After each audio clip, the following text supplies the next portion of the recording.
From December 15th to 18th, Prime Minister Narendra Modi will be on the road. Jordan, Ethiopia and Oman. 3 countries, 3 sub-regions, 1 strategic arc.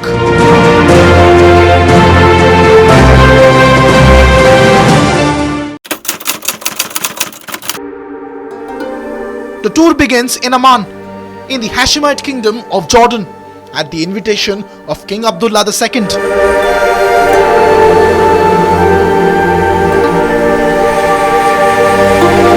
India and Jordan are marking 75 years of diplomatic ties, and Prime Minister Modi, along with the King, is expected to review the entire gamut of relations and exchange views on regional issues, from Gaza and Jerusalem's holy sites to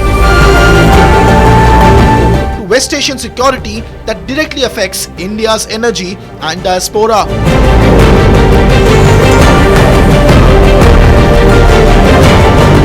For Delhi, Jordan is a moderate Arab voice, custodian of Islamic holy sites and a quiet stabilizer in a volatile Levant. But with fragile peace, critical shipping lanes and a raging conflict in the mix, India's stance needs articulation in a region where proxy war is the name of the game. See, Ethiopia has been a very important country, though Ethiopia is actually a landlocked country today, but it has openings to the sea from Eritrea and both Djibouti. So it's a very important country in Africa. Jordan again has been a very, very important country in the Levant. In fact, it is one of the countries which has been on the forefront in trying to counter radicalization. It is also one of the few Arab countries which have relations with Israel. So that is very, very important from our point of view. And so visit to these 2 countries obviously is very, very important.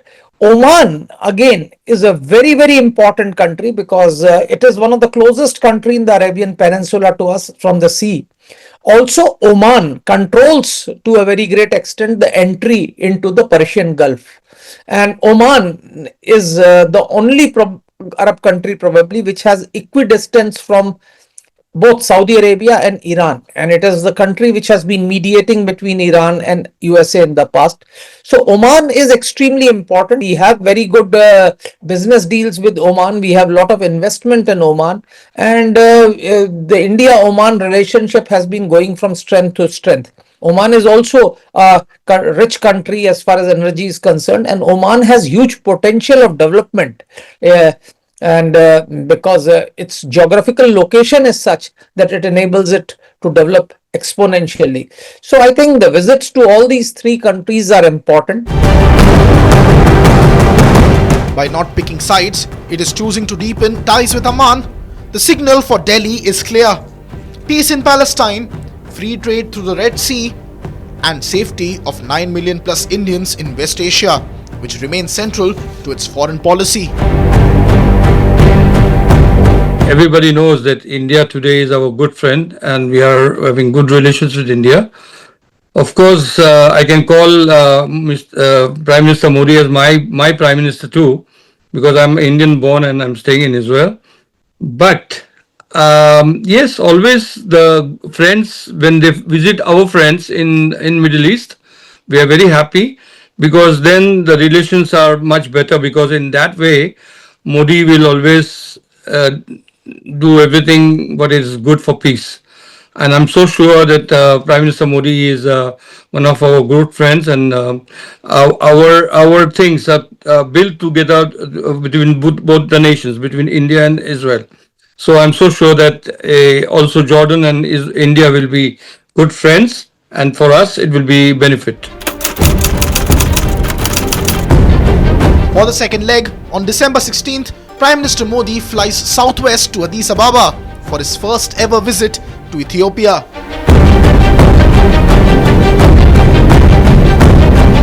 Ethiopia is Africa's second most populous nation.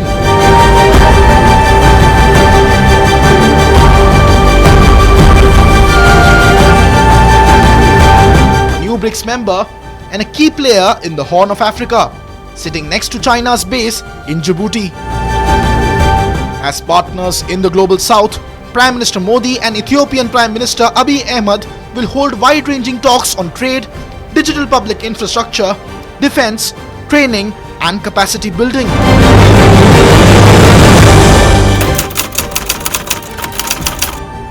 Prime Minister Modi's final stop is in Muscat, in the Sultanate of Oman, from December 17th to 18th. This is Prime Minister Modi's second visit in Oman. India and Oman are marking 70 years of diplomatic relations. The partnership is all-encompassing. Trade, energy, defense, intelligence sharing, Indian diaspora and even access for Indian warships to Omani ports in the Arabian Sea. However, the main focus will be on the India-Oman Free Trade Agreement. Just days before the visit, the cabinet has cleared the Comprehensive Economic Partnership Agreement, setting up Muscat as India's next big Gulf trade and logistics hub. There are many positive things, to be very honest. And right after this visit, we are going to witness a lot of things. We know that how we have free trade agreement done between the UAE and India. And this one is especially when you talk about the Middle Eastern countries and India's relation. We share very historic and, beyond oil relationship. So this kind of agreement is going to help a lot to both these countries. With the FTA in place, Oman could become to India what Singapore is in the Southeast Asia, a springboard for goods, services and investment into an entire region. When you talk about these kinds of trades, especially that brings a lot of business opportunities to both the countries. And when you talk about Gulf and Middle Eastern countries in particular, Oman plays an important role after Saudi Arabia and the UAE.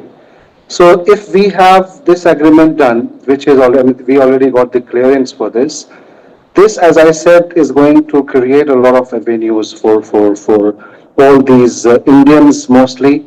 And apart from this, having these agreements also, is a kind of manifestation that what kind of relation we share with these countries.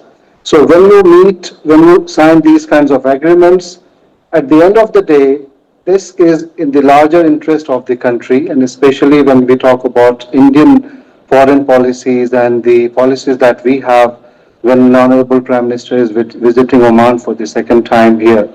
So this is something very positive and historic.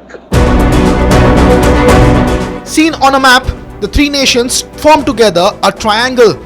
Jordan on the front lines of Levant, Ethiopia touching the Red Sea and the African Union, and Oman guarding the mouth of the Arabian Ocean.